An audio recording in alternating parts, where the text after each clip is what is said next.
Hello मेरे प्यारे बच्चों, कैसे हैं आप सभी। आशा करता हूं सभी फिट होंगे। प्यारे बच्चों, आज की इस वीडियो में हम लोग एक्सरसाइज 2.2 करने जा रहे हैं, जिसका पहला क्वेश्चन मैं आपको सॉल्व करना सिखाऊंगा। साथ ही मैं इसका एक बेसिक से इंट्रोडक्शन भी करूंगा, ताकि आपको समझ में आ जाए कि जो कोएफिशिएंट और जीरो होते हैं किसी भी इक्वेशन के, उनके बीच में क्या रिलेशन होता है। और अगर हमारा वीडियो ज़्यादा लेंदी नहीं होगा तो अगला क्वेश्चन भी मैं इसी वीडियो में कंप्लीट कर दूंगा। साथ ही जो मैं नोट्स प्रोवाइड कराऊंगा ना इस पूरे चैप्टर का, या पूरी हमारी बुक का, वो नोट्स आपको मेरे टेलीग्राम चैनल पर मिल जाएंगे। उन नोट्स के लिए आपको मेरा टेलीग्राम चैनल ज्वाइन करना है। वो नोट्स पूरे फ्री हैं और वो आपके बहुत ज़्यादा हेल्पफुल भी होने वाले हैं आगे चल करके, तो वो नोट्स भी आप जरूर डाउनलोड कर लीजिएगा। चलिए स्टार्ट करते हैं। सबसे पहले मैं आपको थोड़ा सा बेसिक समझाता हूँ कि जीरो क्या होता है।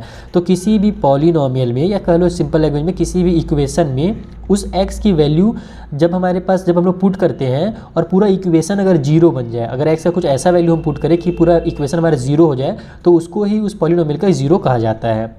अब जीरो के बीच में और कोएफिशिएंट के बीच में कुछ हमारे क्या बोलते हैं रिलेशन होते हैं। कोएफिशिएंट क्या होता है, तो देखो कोएफिशिएंट क्या होता है, जैसे ये हमारा x है, ये वेरिएबल है, इसके साथ एक नंबर यहाँ पे छुपा हुआ है। कौन सा नंबर है, तो 1 है। तो ये 1 जो है ना, इसका कोएफिशिएंट कहलाएगा। कोएफिशिएंट आपको क्लास 7 में मैंने पढ़ाया था। कोएफिशिएंट का मतलब होता है दोस्त, जो हमेशा साथ रहे। जैसे इस वाले x का जो कोएफिशिएंट है वो क्या है, -2 है। यहाँ पर 2 के साथ माइनस की साइन है ना, तो -2 कोएफिशिएंट है।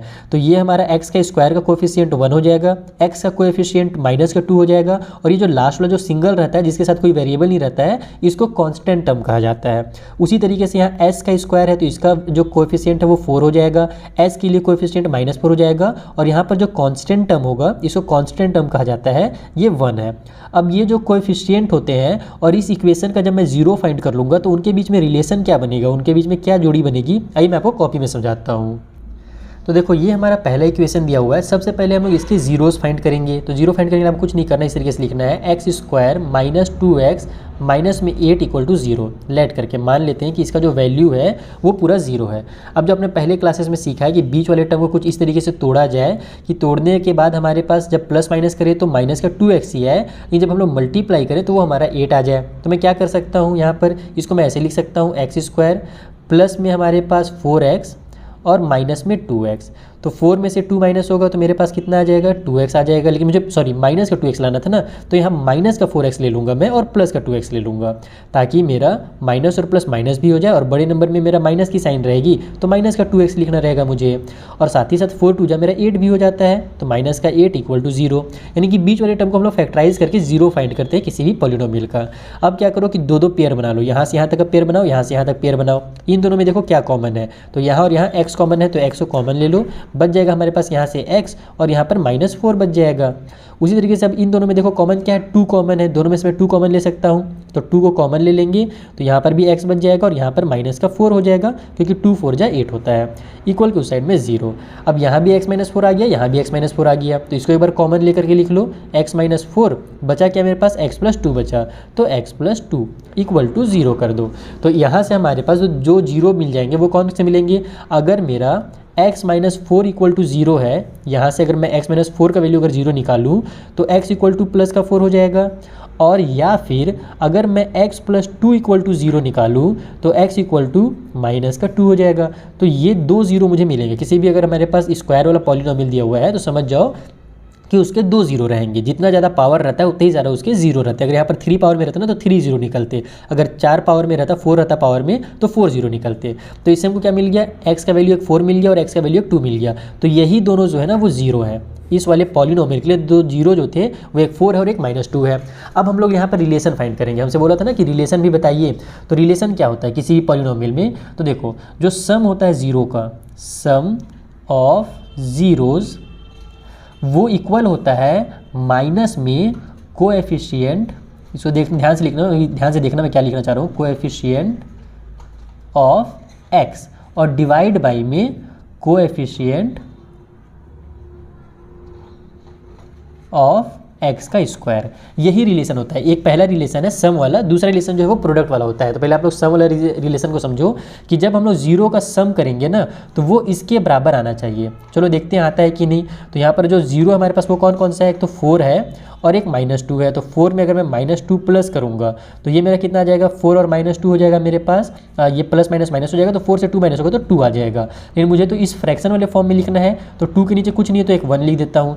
अब मैं देखता हूँ कि 2 बाई जो 1 है वो इसको सेटिस्फाई कर रहा है कि नहीं, जो 2 है मेरा वो कोएफिशिएंट ऑफ x है कि नहीं है। तो देखो x का कोएफिशिएंट क्या था मेरा, माइनस का 2 था, और यहाँ पर मेरा 2 आ रहा है, तो गलत नहीं आ रहा है। यहाँ पर देखो हमारा माइनस का साइन के साथ रहता है, कोई भी जो रिलेशन होता है ना सम ऑफ जीरो वाला, वो माइनस का कोएफिशिएंट ऑफ x होता है। तो अगर मैं इसको सॉल्व करता तो देखो मेरा क्या आता है, ये माइनस का 2 रहता और बाहर में माइनस की साइन लग जाती, ये वाला माइनस, तो ये मेरा आ जाता है प्लस का 2। तो बिल्कुल ऊपर में मेरा प्लस का 2 आ रहा है, यानी कि मेरा रिलेशन ऊपर में तो काम कर रहा है, नीचे में कर रहा है कि नहीं। तो एक्स का स्क्वायर का कोएफिशिएंट क्या है, तो मैंने जैसे आपको पहले बताया था कि एक्स स्क्वायर कुछ नहीं है, यानी कि 1 छुपा हुआ है, तो एक्स स्क्वायर का कोएफिशिएंट 1 है। तो बिल्कुल मेरा रिलेशन को यहाँ पर ये वेरीफाई कर रहा है। तो पहला रिलेशन हमने वेरीफाई कर लिया सम जीरोज़ वाला। अब हम लोग प्रोडक्ट ऑफ जीरो देखते हैं। तो प्रोडक्ट ऑफ जीरोज़ क्या होता है, ये देखो पहला रिलेशन हुआ है ना वेरीफाई। अब सेकेंड वाला रिलेशन यहीं पर मैं बता देता हूँ ताकि अलग से आपको कन्फ्यूजन ना हो। तो प्रोडक्ट ऑफ जीरो अगर हम लोग करें, अगर जीरोज़ का अगर अपन मल्टीप्लाई करें तो वो ऊपर में आएगा हमारा कांस्टेंट टर्म, और नीचे में हमारे पास वही आएगा कोएफिशिएंट ऑफ एक्स का स्क्वायर। तो यहाँ पर हम लोग प्रोडक्ट करके देखते हैं। 4 का अगर मैं प्रोडक्ट करूँ -2 के साथ तो मेरे पास कितना आ जाएगा, 4 2 जो हमारा -8 हो जाएगा, और नीचे में एक 1 लिख सकता हूँ मैं हमेशा की तरह। तो देखो कोएफिशिएंट ऑफ एक्स स्क्वायर 1 है, यहाँ पर हमारे पास है ना 1, तो वो आ गया, और कांस्टेंट टर्म जो हमारा -8 था वो भी आ गया, यानी कि दोनों रिलेशन जो है हमने वेरीफाई कर लिए। तो इस तरीके से आपको जीरो फाइंड करना है एंड देन उसके बाद उसके जो रिलेशन है उसको वेरीफाई करना है। तो फर्स्ट पार्ट हो गया। आई होप आपको मैंने डिटेल में समझा दिया। एक तरह से हम लोग कह सकते हैं कि यही हमारा इंट्रोडक्शन पार्ट था। अब फटाफट जो आगे क्वेश्चन है उनको हम लोग सॉल्व करना सीखेंगे। तो ये रहा हमारा सेकेंड वाला पॉलिनोमियल, इसको भी हम जल्दी से फैक्टराइज करेंगे। तो बीच में हमारे पास 4 है और लास्ट में हमारे पास देखो 1 है। तो ध्यान रखना है कि पिछले बार केवल लास्ट में कांस्टेंट टर्म हमारे पास 1 था, यहाँ पर जो नंबर रहता है ना, हमको एक्चुअल में बीच वाले को कुछ इस तरीके से फैक्टराइज करना रहता है कि इसका और इसका प्रोडक्ट के बराबर है। पिछले बार हमने इसको डायरेक्ट क्या किया था, 8 इसलिए बनाया था क्योंकि यहाँ पर 8 था और यहाँ पर 1 था, 8 1 जा 8 ही होता है। लेकिन इस बार हमारे पास यहाँ पर 1 है और यहाँ पर 4 है, तो 4 1 जा 4 हो जाएगा। तो हमको इस 4s को 4s ही रहना है, यानी कि 4s ही बनाना है, क्योंकि 4 1 जा 4 हो रहा है। लेकिन अलग अलग फैक्टराइज भी तो करेंगे, तभी तो हमारे पास टोटल 2 2 का पेयर बनेगा। तो कैसे कर सकते हैं वो देखो, ये मैं 4s का स्क्वायर लिख देता हूँ, ठीक है। आप लोग यहाँ पर चाहो तो एक बार इक्वल करके जीरो करके भी लिख सकते हो कि 4x, यहाँ पर हमारे पास जो 4s का स्क्वायर है -4s प्लस में 1 = 0 मान लेते हैं। अब हम लोग इसको अगर फैक्टराइज करेंगे तो ऐसे करेंगे, 4s का स्क्वायर, 4 लिखने के बाद s मुझसे नहीं पता क्यों बनता ही नहीं है, उसके बाद क्योंकि मैं उसको 5 बना देता हूँ। उसके बाद मैं 4s को क्या लिख सकता हूँ, माइनस का 2s और माइनस का 2s, तो 2 और 2 4 भी हो जाएगा, माइनस और माइनस प्लस भी हो जाएगा और माइनस की साइन भी लग जाएगी। साथ ही साथ 2 2 जा मेरा 4 हो जाएगा, क्योंकि मुझे 4 लाना भी तो था, यहाँ पर 1 था और यहाँ पर 4 था, तो 1 4 जा 4 होता है, मुझे 4 लाना था, इसीलिए मैंने इसको -2s इस तरीके से कर दिया। अब यहाँ पर फिर से वही पेयर बना लेते हैं हम लोग। तो यहाँ पर जब इन दोनों में देखता हूँ कॉमन क्या मिल रहा है, तो दोनों में 2 कॉमन मिल रहा है और दोनों में s भी कॉमन मिल रहा है। तो दोनों में से मैं 2s कॉमन ले लेता हूँ, तो मेरे पास यहाँ पर एक 2 बच जाएगा, क्योंकि 2 2 जा 4 होता है। एक s मैंने बाहर निकाल लिया, तो एक s और बच जाएगा, ताकि s और s मिल करके x स्क्वायर बना लिए। फिर यहाँ पर से पूरा 2s मैंने बाहर ले लिया है, तो कुछ नहीं बचा, यानी कि 1 बचा, क्योंकि 2s 1 जा 2s होता है। अगर 0 लिख दोगे तो फिर 2s 0 जा 0 हो जाएगा, जो कि गलत हो जाएगा। तो पूरा अगर आपने बाहर निकाला तो यहाँ पर 1 लिखना। सेम टू सेम इन दोनों में कुछ भी कॉमन नहीं मिल रहा है, इसलिए हम लोग -1 यहाँ से कॉमन ले लेंगे। तो जब मैं -1 बाहर निकालूंगा तो मेरा ये 2s प्लस में हो जाएगा, क्योंकि माइनस प्लस माइनस होता है, और ये जो 1 है ये मेरा माइनस में हो जाएगा, क्योंकि माइनस और माइनस मेरा प्लस का 1 होता है, इक्वल को साइड में 0 हो गया। अब यहाँ पर मेरा सेम टर्म आ गया है, तो मैं फिर से वही करूँगा, 2s -1 ले लूँगा एक बार कॉमन, और यहाँ जो बच गया उसको उतार दूंगा, तो यहाँ भी 2s -1 ही बचा। यानी कि इस बार तो जीरो जो मिल रहे हैं ना, दोनों इक्वल ही मिल रहे हैं, क्योंकि दोनों का वैल्यू सेम है। अगर मैं इसको ऐसे लिखूँ कि 2s -1 = 0 है, तो यहाँ से s की अगर मुझे वैल्यू निकालनी है तो मैं कैसे करूँगा, पहले 1 को ट्रांसफर करूँगा, इधर जाकर के प्लस का 1 हो जाएगा, फिर 2 को भी इधर ट्रांसफर करूँगा, तो 2 चिपका हुआ यानी मल्टीप्लाई में, तो इधर आकर के 2 डिवाइड में हो जाएगा। तो s का वैल्यू 1/2 यहाँ से भी निकल जाएगा, और यहाँ से भी s का जो वैल्यू है वो 2/1 ही निकलेगा, क्योंकि दोनों देखो सेम टू सेम है। तो सॉरी 2/1 गलती से लिख दिया, 1/2, इसमें 1/2 निकला तो यहाँ भी 1/2 ही निकलेगा। तो इस तरीके से दोनों जो जीरो है वो आपस में इस बार इक्वल निकले हैं। इक्वल निकले कुछ निकले उससे मतलब नहीं है, हमको बस इसका रिलेशन जल्दी से वेरीफाई करना है। तो हम लोग क्या करेंगे, सबसे पहले सम ऑफ जीरो निकालेंगे। मैं एक बार फिर से फॉर्मूला लिख रहा हूँ, मैं बार 2-3 बार लिखूंगा ताकि आपके दिमाग में फिट हो जाए कि सम ऑफ जीरोज़ को जो हम लोग करते हैं तो वो माइनस में, यहाँ पर मैं को लिख देता हूँ, बस कोएफिशिएंट समझ जाना, ऑफ एक्स का स्क्वायर, सॉरी एक्स, और डिवाइड बाई में हमारा कोएफिशिएंट ऑफ एक्स का स्क्वायर। ये हमारा पहला रिलेशन होता है कि जीरो का सम करो तो इस फॉर्म में आना चाहिए। तो देखो जल्दी सम करके देखते हैं। ये मेरा 1/2 प्लस में 1/2 हो जाएगा, तो 1/2 और 1/2 कितना होता है हमारे पास, ये हो जाता है हमारा, डिनोमिनेटर में सेम टू सेम है तो 2 उतर जाएगा, ऊपर में 1 + 1 हो जाएगा। लेकिन कुछ गड़बड़ हो रहा है यार, कुछ गड़बड़ हो रहा है मेरे दोस्तों, क्या गड़बड़ हो रहा है, क्या गड़बड़ हो रहा है। नीचे हमारा सेम टू सेम है तो उतर जाएगा, ठीक है, ऊपर 1 और 1 2 हो जाएगा, तो ये एक्चुअल मेरे यहाँ पर 1 आ जा रहा है। तो 1 आएगा क्या, इसका वैल्यू मैं निकाल करके देखता हूँ कि इसका वैल्यू जो है वो 1 निकल करके आ रहा है कि नहीं आ रहा है। अगर 1 आएगा तो इसका मतलब कि मेरा रिलेशन जो है बिल्कुल सही है। तो यहाँ पर अगर मैं कोएफिशिएंट ऑफ x देखूँ तो x का कोएफिशिएंट कितना है भैया, माइनस का 4 है। तो यहाँ पर माइनस के 4 की वजह से माइनस और फिर माइनस का 4 अंदर हो जाएगा, इस तरीके से होगा ना। कोएफिशिएंट ऑफ x क्या है, माइनस का 4 है और बाहर में एक माइनस की साइन भी रहती है तो वो भी उतर जाएगी।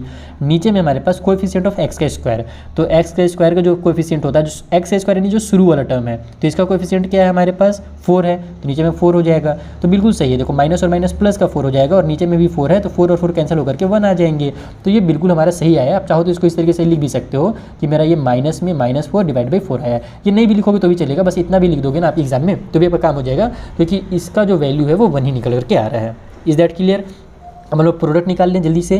तो प्रोडक्ट ऑफ जीरोज़ का जो प्रोडक्ट होता है वो क्या होता है, तो वो होता है हमारा कांस्टेंट टर्म। देखो इसको शॉर्टकट में भी लिखा जाता है c बाई, यहाँ पर हम लोग a भी लिख सकते हैं, लेकिन मैं वो आपको सिखाया नहीं हूँ, मैं आपको एकदम डिटेल में सिखा रहा हूँ, इसीलिए मैं यहाँ पर नहीं लिख रहा हूँ वो कांस्टेंट टर्म वगैरह, है ना। तो यहाँ पर कांस्टेंट टर्म और डिवाइड बाई में हमारे पास वही कोएफिशिएंट ऑफ x का स्क्वायर होता है। तो प्रोडक्ट निकाल करके देख लेते हैं भैया कितना होगा। तो 1/2 इंटू 1/2 इक्वल टू हो जाएगा मेरा ऊपर में 1 1 जा हो जाएगा हमारे पास 1 और नीचे में 2 2 जा 4, 1/4 हो गया। तो एक्स स्क्वायर का जो हमारा कोएफिशिएंट है देखो वो हमारा 4 था और कांस्टेंट हमारे पास 1 था, तो देखो 1 आ गया। तो ये भी रिलेशन वेरीफाई हो गया। तो इस तरीके से वेरीफाई करना था। बाकी एक चीज़ मैं और आपको यहाँ पे सिखाना चाहूँगा। अब आपको इतना समझ में आ गया, बेसिक समझ में आ गया है, थोड़ा सा इसको मैं आगे लेके चलता हूँ। देखो यहाँ पर इसको ए, इसको बी और इसको सी भी माना जाता है। अगर आप एग्जाम में बार बार इस तरीके से नहीं लिखना चाहो, वैसे आप लिखो इस तरीके से तो ज़्यादा बेहतर है। अगर आप पूरा जो क्या बोलते हैं हमारा रिलेशन है उसको अगर आप डिटेल में लिखो तो ज़्यादा अच्छी बात है, नहीं तो शॉर्टकट में इसको कैसे लिखा जाता है वो मैं आपको यहाँ पर सिखा देता हूँ। नीचे में देखो ये जो मेरा पहला टर्म है इसको ए बोला जाता है, तो ए का वैल्यू यहाँ पर 4 है। दूसरा टर्म जो है ना इसको बी बोला जाता है, तो यहाँ पर बी का वैल्यू -4 है। और जो तीसरा टर्म जो सी है ये कांस्टेंट वाला वो कितना है 1 है। तो यहाँ पर इतना डिटेल में ना लिख करके कई बार इसको ऐसे भी लिखा जाता है -b/a, इस तरीके से। -b का मतलब कि कांस्टेंट टर्म जो x वाला है ये वाला, इसको हम लोग को माइनस में लेना है, तो उसी को -b/a लिखा जाता है। और नीचे a जो है वो हमारा कांस्टेंट टर्म ऑफ x का स्क्वायर कहलाता है।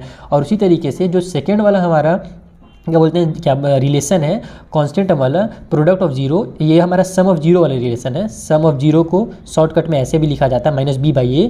और उसी तरीके से जो प्रोडक्ट ऑफ जीरोज़ है, प्रोडक्ट ऑफ जो जीरो है उसको शॉर्टकट में c/a लिखा जाता है। c मतलब कि कांस्टेंट टर्म ये वाला, और a का मतलब कि जो कोएफिशिएंट x स्क्वायर है उसको शॉर्टकट में a लिखा जाता है। तो अगर ऐसे भी लिखेंगे तो गलत नहीं कहलाता है, लेकिन मैं चाहता हूँ कि आप एकदम डिटेल में समझे रहो, इसको केवल रटना कहेंगे। अगर आप डायरेक्ट रट लोगे ना तो दिक्कत हो जाएगी, इसीलिए मैंने आपको पहले समझाया डिटेल में कि एक्चुअल में a b c जो है वो होते क्या है, उसके बाद मैंने आपको यहाँ पर समझा दिया ताकि आपको ये वाला अगर आपके टीचर बताएं तो आपको कन्फ्यूजन ना हो। तो आपको ये भी आपको क्लियर हो गया होगा। अब आगे के जो क्वेश्चन हैं उनको मैं इसी टाइप से लिखूंगा, बार बार कोएफिशिएंट ऑफ x वगैरह नहीं लिखूंगा, ठीक है। चलिए फटाफट आगे क्वेश्चन को सॉल्व करते हैं।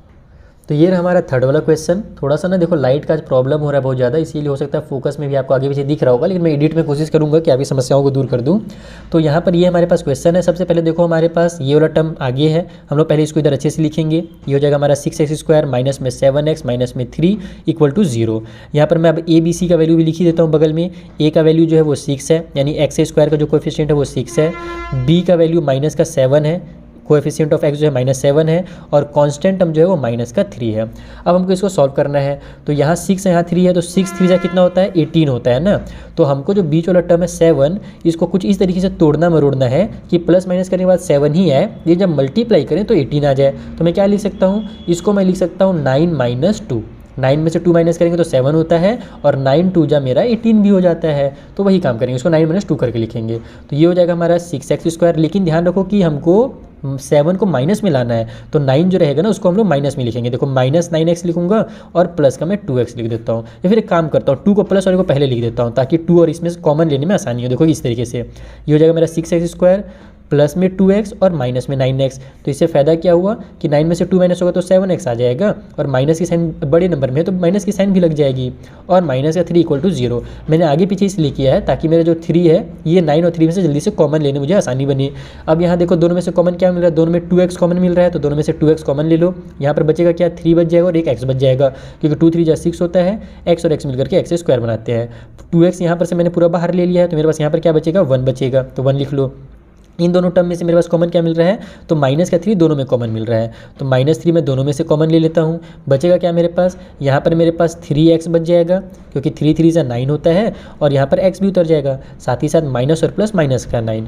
यहाँ पर हमारे पास माइनस का 3 था जो मैंने बाहर ले लिया, तो बचा मेरे पास प्लस का 1, क्योंकि 3 1 = 3 होगा, और माइनस प्लस माइनस का 3 हो जाएगा, इक्वल के उस साइड में 0। अब देखो 3x + 1 यहाँ भी है, 3x + 1 यहाँ भी है, तो 3x + 1 को ले लो कॉमन, बच गया मेरे पास 2x माइनस में 3, इस तरीके से, इक्वल के साइड में 0। अब दो अलग अलग जीरो निकालेंगे। सबसे पहले लिखेंगे हम लोग कि 3x + 1 इसका वैल्यू अगर 0 है तो यहाँ से x का वैल्यू कितना हो जाएगा, ये 1 इधर जा करके माइनस हो जाएगा, 3 यहाँ आकर के डिवाइड में हो जाएगा। सेम टू सेम अगर मेरा 2x - 3 = 0 है तो यहाँ से x का वैल्यू कितना हो जाएगा, 3 इधर जा करके प्लस में हो गया और 2 इधर आकर के डिवाइड में हो गया, तो x का वैल्यू 3/2 और x का वैल्यू 1/3। इसको आप ऐसे बॉक्स में क्लोज कर दीजिए ताकि टीचर को चेक करने में आसानी हो। एग्जाम में इसी तरीके से करना, और ये काम बिल्कुल भी मत करना कटपीट वाला। अगर आप जो कर लिए हो पहले उसी तरीके से सॉल्व कर देना अगर एग्जाम में बना रहे हो तो। ठीक, तो ये हमारा बन गया। अब हम लोग जल्दी से रिलेशन बना देते हैं।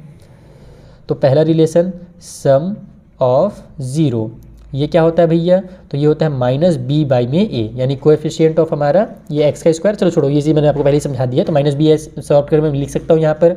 तो हम लोग देखते हैं कितना आ रहा है सम ऑफ 0। तो यहाँ पर हमारे पास -1/3 है और प्लस में हमारे पास 3/2 है। ये दो जीरो है हमारे पास, इन दोनों का सम करना है। 3 और 2 का एलसीएम 6 हो जाएगा, नीचे में 6 लिख लो। 6 और 3 से डिवाइड देंगे तो हमारा 2 आएगा, उस 2 का ऊपर वाले -1 से मल्टीप्लाई करेंगे तो -2 हो जाएगा। फिर 6 को हम लोग 2 से डिवाइड देंगे तो 3 आएगा, उस 3 को ऊपर वाले 3 से मल्टीप्लाई करेंगे तो 3 3 = 9 आ जाएगा। एलसीएम को नीचे डिवाइड दिया जाता है और ऊपर जो भी आंसर आता है उसका मल्टीप्लाई करते हैं। तो ऊपर में हमारे पास 7 हो जाएगा और नीचे में हमारे पास 6 हो जाएगा। देखो -b हमारे पास कितना है भैया, तो b का वैल्यू -7 था, तो -b हमारा +7 हो जाएगा, तो बिल्कुल सही आया है। और इस तरीके से हमारे पास a का वैल्यू कितना था, 6 था, देखो नीचे में a का वैल्यू 6 आ गया, तो इसका मतलब हमारा रिलेशन जो है बिल्कुल सही है। आगे करते हैं सॉल्व। सम ऑफ 0 हो गया, अब हम लोग प्रोडक्ट ऑफ 0 और रिलेशन देखते हैं। तो प्रोडक्ट ऑफ 0 जो होता है वो मैंने आपको क्या बताया था, शॉर्टकट में c/a लिखा जाता है इसको। तो प्रोडक्ट करके देख लेते हैं हम लोग, -1/3 × 3/2 हो जाएगा। तो ये हो जाएगा हमारा 3 1 = 3, ऊपर में -3, नीचे 3 2 = 6 हो जाएगा। तो नीचे a का वैल्यू 6 आ गया जो कि था हमारे पास, और ऊपर में -3 आ रहा है c का वैल्यू जो कि हमारे पास पहले से था। तो इस तरीके से हमारा रिलेशन जो है कंप्लीट हो गया। तो आई होप आपको ये भी बहुत अच्छे से क्लियर हो गया होगा। चलिए आगे बढ़ा जाए। तो देखो ये हमारा 4th वाला क्वेश्चन है जहाँ पर 4u का स्क्वायर प्लस 8u और कुछ भी दूसरा कांस्टेंट टर्म नहीं दिया हुआ है। तो हम क्या करेंगे, यहाँ पर कांस्टेंट टर्म को 0 बना लेंगे। ये तो पहला हमारा इक्वेशन हो गया, इसको हम ऐसे लिख लेंगे 4u, 4 और u सेम लिख दे रहा हूँ मैं, अलग अलग लिखता हूँ। 4u का स्क्वायर प्लस 8u हो गया, प्लस में 0 कर देंगे कांस्टेंट टर्म, क्योंकि यहाँ पर 0 लिखने से कोई भी फर्क नहीं होने वाली इस इक्वेशन में, इक्वल के उस साइड में 0 हो जाएगा। अब हमको बीच वाले टर्म को कुछ इस तरीके से तोड़ना है कि देखो यहाँ 0 और यहाँ पर 4 है, तो 4 0 जा 0 हो रहा है, तो 8 को कुछ इस तरीके से लिखना है अपने को कि प्लस माइनस करने पर 8 ही है, लेकिन जब मल्टीप्लाई करें तो 0 आ जाए। तो क्या कर सकते हैं, बहुत ही आसान है। देखो यहाँ पर आप इसको लिखो 4u का स्क्वायर, 4 को मैं ऐसे लिखता हूँ इस क्वेश्चन के लिए, ठीक है, प्लस में 8u ही रखेंगे, प्लस में 0u कर देंगे। इसे फ़ायदा क्या हुआ कि 8 0 जा 0 हो जाएगा, इस इक्वेशन को भी तसल्ली मिल जाएगी, और 8 का 0 में प्लस करेंगे तो 8 ही रहेगा, प्लस में 0 = 0 हो जाएगा। यहाँ देखना एक ना एक वैल्यू हमारा 0 जरूर निकलेगा। अब हम लोग दोनों में से कॉमन क्या ले सकते हैं, तो दोनों में से मैं कॉमन ले सकता हूँ 4 और u दोनों। तो यहाँ पर से अगर मैं 4 और u दोनों कॉमन लिया तो मेरे पास एक u बच जाएगा, तो u और u मिल करके u का स्क्वायर बना लिए, और यहाँ पर 8u था तो यहाँ पर 2 बच जाएगा, क्योंकि 4 का जब हम लोग 2 से मल्टीप्लाई करते हैं तभी तो 8 आता है ना। लेकिन अब इधर हम लोग ध्यान देंगे ना तो ये वाला चीज़ नहीं बन रहा है, लेकिन हम लोग बनाना तो अब यही चीज़ है ताकि हमारा कॉमन मिल सके। तो कैसे बनाएंगे वो देखो, दोनों में 0 कॉमन मिल रहा है, 0 को बाहर ले लो, बचेगा यहाँ पर से u, क्योंकि 0 का u से मल्टीप्लाई होकर के 0u आता है, ठीक है। और यहाँ पर अब मैं 0 अगर लिख दूंगा ना तो u + 2 था और यहाँ पर u + 0 हो जाएगा, लेकिन मैं यहाँ पे 2 भी लिख सकता हूँ। अब बोलोगे ले ये कहाँ से लिख दिया सर आप लोग, तो गलत हो जाएगा, 0 का 2 से, लेकिन अगर हम मल्टीप्लाई करें तो 0 ही तो आएगा बच्चा। देखो क्या मैंने किया है कि यहाँ पर हमारे पास u + 2 था, यहाँ पर अगर मैं u + 0 लिखता तो कॉमन तो मिलता है नहीं, तो मैंने यहाँ पर 2 लिख दिया। 2 लिखने से कुछ आंसर में चेंज थोड़ी होगा, यहाँ पर मुझे 0 लेकर के आना है ना, कुछ ऐसा नंबर लिखना है जिससे इसका मल्टीप्लाई हो तो यहाँ पर जो लिखा हुआ है वो आ जाए। तो अगर मैं यहाँ पर 2 भी लिखता हूँ तो 0 का 2 से मल्टीप्लाई होगा तो 2 थोड़ी होगा, वो तो 0 ही रहेगा, तो यहाँ पर 0 आ जाएगा। इसीलिए मैंने बस 2 इसलिए लिखा है ताकि ये टर्म और ये टर्म मेरा कॉमन मिल सके। इक्वल की साइड में मेरा 0 हो जाएगा। फिर से फोकस बिगड़ गया है, धूप निकल रहा है तो फोकस बन जा रहा है, थोड़ा छाँव हो रहा है तो आगे पीछे हो जा रहा है, मुझे बहुत एडिट करना पड़ेगा वीडियो को, कोई बात नहीं। तो अब मैं क्या बता रहा था आपको कि यहाँ से दोनों कॉमन मिल गया, तो u + 2 लिख लो एक बार, और इधर से हमारे पास 4u प्लस में ये 0 इक्वल के उस साइड में 0। तो दोनों में सब वैल्यू निकालते हैं हम लोग कि u प्लस 2 इक्वल टू अगर 0 हो तो u का वैल्यू -2 हो जाएगा, ये पहला 0 मिल गया हमको। और अगर हमारे पास 4u प्लस 0 इक्वल टू 0 हो तो ये 0 इधर जाकर के 0 ही हो जाएगा, और फिर u इक्वल टू हो जाएगा 0 डिवाइड बाई 4, ये 4 मल्टीप्लाई में इधर डिवाइड में हो जाएगा तो u इक्वल टू 0 हो जाएगा। तो u का एक 0 हमारा 0 है इस इक्वेशन के लिए, 1 0 0, जैसे मैंने आपको शुरू में बोला था एक ना एक 0 जरूर निकलेगा, और एक -2 है। तो जल्दी से हम लोग फिर से वही रिलेशन निकाल लेते हैं। पहले देख लो यहाँ पर आप लोग a b c का वैल्यू लिखना जरूर मत भूलना, ताकि आपको कन्फ्यूजन ना हो आगे चल करके। तो a का वैल्यू 4 है, b का वैल्यू 8 है और c का वैल्यू 0 है। ठीक है, c हमारे पास कुछ नहीं था यानी कि 0 हमने ले लिया था। अब हम लिखते हैं सम ऑफ 0। ठीक है, सम जो है वो क्या निकलता है, तो वो -b/a निकलता है। सम निकाल करके देख लो, तो एक हमारे पास -2 है, दूसरा 0 है, तो -2 और 0 प्लस करेंगे तो -2 ही आएगा। तो यहाँ पर हमारे पास लेकिन कुछ गड़बड़ हो रहा है। अच्छा, इसको अगर मैं सॉल्व करता हूँ, नहीं गड़बड़ नहीं हो रहा, सही आया है। अगर आप इसको सॉल्व करोगे -b/a को, तो ये हो जाएगा हमारा -8 डिवाइड बाई a की जगह पर हमारा 4 हो जाएगा। तो इसको कट करेंगे तो कितना आएगा, -2 आएगा। देखो हमारा सम जो है वो -2 आ गया। तो बस यानी कि रिलेशन हमारे यहाँ पर सेटिस्फाई हो गया। उसी तरीके से अगर हम लोग प्रोडक्ट ऑफ 0 निकालें, पूरा आप लोग डिटेल में लिखना, मैं शॉर्ट में लिख रहा हूँ ताकि टाइम बचे, वो c/a होता है। तो c/a यानी कि कितना होगा, 0 डिवाइड बाई 4 इक्वल टू 0 हो जाएगा। तो देखना प्रोडक्ट भी 0 निकलेगा हमारे पास -2 है, उसका मल्टीप्लाई 0 से करेंगे तो 0 आ गया। तो बिल्कुल हमारा रिलेशन जो है दोनों तरफ सेटिस्फाई हो रहा है। तो क्वेश्चन नंबर 4 ये हमारा सॉल्व हो गया। चलिए जो 2 क्वेश्चन बचे हुए हैं उनको भी सॉल्व करें इसी वीडियो में। तो ये जो भी आपने सॉल्व करना सीखा, ये आपने डिटेल में सॉल्व करना सीखा कि इस तरीके से आप लोग इसको सॉल्व कर सकते हो।